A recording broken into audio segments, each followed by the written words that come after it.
రాష్ట్రంలోని నిరుద్యోగులు మరోసారి రోడ్డెక్కారు. గురుకుల టీచర్ అభ్యర్థులు సీఎం రేవంత్ రెడ్డి ఇంటి ఎదుట ఆందోళనకు దిగారు.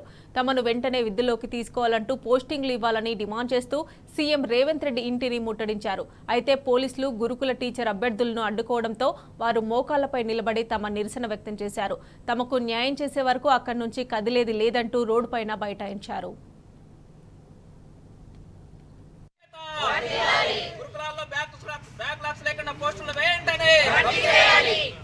బ్యాక్లాగ్స్ లేకుండా పోస్టులను వెంటనే న్యాయం చేయాలి, న్యాయం చేయాలి, న్యాయం చేయాలి, న్యాయం చేయాలి. హైకోర్టు ఇంటీరియం ఆర్డర్స్ వెంటనే, హైకోర్టు ఇంటీరియం ఆర్డర్స్ వెంటనే. గురుకులాల్లో బ్యాక్లాగ్స్ లేకుండా పోస్టులను వెంటనే, గురుకులాల్లో బ్యాక్లాగ్స్ లేకుండా పోస్టులను వెంటనే. అప్పుడు మా పరిస్థితి ఏంటి? మాకు నోటీస్ ఇంకొక సంవత్సరం ఆగండి అన్న. నువ్వు ఫస్ట్ నింపేటువంటి పోస్టింగ్నే గందరగోళం చేసి అడావుడు చేసి మమ్మల్ని రోడ్డు మీద వేసి మా బతుకులు మొత్తం పిల్లలు వదిలిపేసి ఇక్కడ తిరిగేలా చేస్తున్నారు.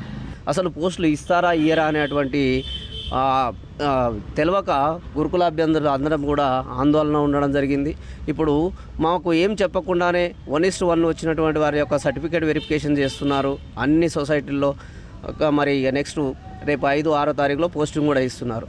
మాకు ఈ 2 రోజుల్లో ఏవైనా చెప్పకపోయినట్లయితే మా ఈ నిరుద్యోగులతోటి చాలా వరకు మేమందరము ఆ అభద్రతలో ఉండి కొట్లాడడం జరుగుతుంది. డౌన్ మెరిట్ లిస్ట్ ఫాలో అవుతూ ఒక్కరికి కూడా అన్యాయం జరగకుండా పోస్టులు ఇవ్వాలనేది కోరుతున్నాం.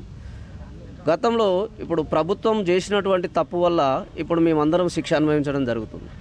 వాళ్ళు నోటిఫికేషన్లో ఇచ్చినటువంటి విధంగా మాకు టాప్ టు బాటం నింపుకుంటూ వచ్చినట్టయితే డిసెండింగ్ ఆర్డర్లో ఈ సమస్య వచ్చేది కాదు. సమస్య సృష్టించింది ప్రభుత్వమే కాబట్టి ప్రభుత్వమే చొరవ తీసుకొని వెంటనే ఈ యొక్క సమస్యకు పరిష్కరించాలని కోరుతున్నాం. మరి ఇక్కడ మేము గురుకుల అధికారులను అడిగితే వాళ్ళు ఏమంటున్నారంటే ప్రభుత్వం మాకు స్పందిస్తే వాళ్ళు ఏ విధంగా చేయమంటే ఆ విధంగా చేస్తాం, మా దగ్గర ఏం లేదని వాళ్ళు చెప్తున్నారు. మరి ప్రభుత్వం ఇంకోవైపు ఏం చేస్తుందంటే ఈ విషయాన్ని మొత్తం వాళ్ళు డిస్పాచ్ చేసేసి ఒక్కొక్క సొసైటీలకు పవర్ ఇచ్చేసి ఎవరి పోస్టులు వాళ్ళే నింపుకోమని వాళ్ళకు ఆర్డర్లు వేయడం జరిగింది. దీనిపైన క్షుణ్ణంగా ఆలోచించి అందరినీ సలహాలు తీసుకొని చేసినట్లయితే ఇలాంటి సమస్య వచ్చేది కాదు. ఇప్పటికైనా ప్రభుత్వం చేతిలో ఉన్నది విషయము, వాళ్ళు చేయదలుచుకుంటే చేసే అవకాశం ఉన్నది కాబట్టి మేము అడుగుతున్నాం. కాబట్టి ఈ విషయం పైన వాళ్ళు స్పందించి మాకు న్యాయం చేయాలని కోరడం జరుగుతుంది.